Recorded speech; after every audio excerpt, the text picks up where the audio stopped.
السلام علیکم ورحمۃ اللہ وبرکاتہ۔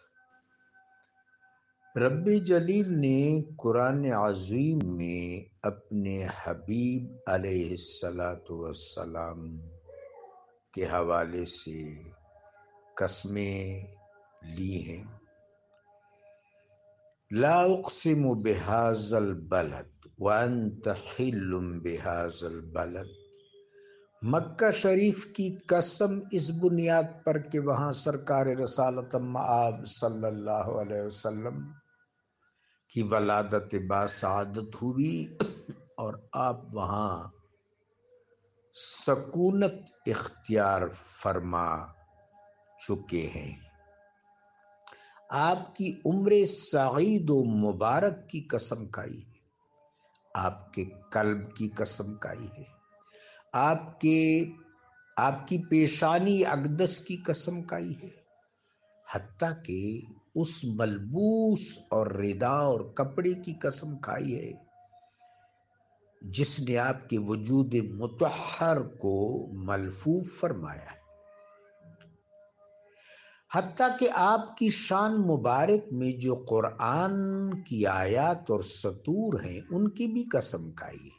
نون والقلم وما یسطرون ما انت بنعمت ربک بمجنون۔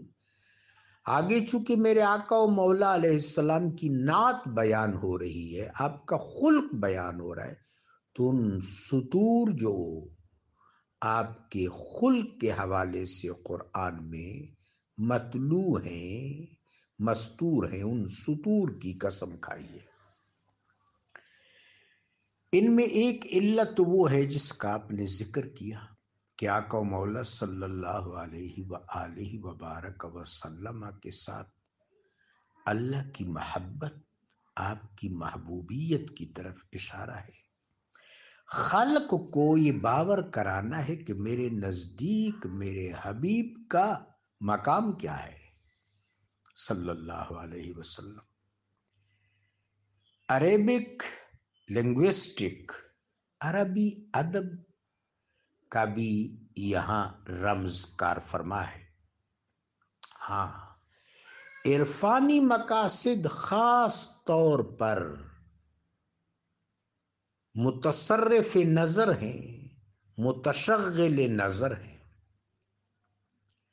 مثلا جب میرے آقا و مولا علیہ السلام کے خلق کی قسم کھائی جا رہی ہے تو عرفانی مقصد کیا ہے کہ ولایت اور عرفان خلق کے نبوی میں پنہاں ہے، خلق نبوی کے اتباع میں۔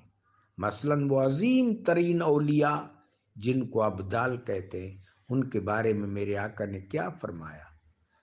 کانو علی خلق ابراہیم، وہ ابراہیم علیہ السلام کے خلق پر ہوں گے۔ تو ان تمام قسموں میں اعلیٰ ترین عرفانی مقاصد جلوگر ہیں جو تسلیم و اطاعت و اتباع نبوی سے متمسک اور ملحق ہیں۔ اللہ ہمیں عطا فرمائے تسلیم بھی، اطاعت بھی، اتباع بھی، آمین۔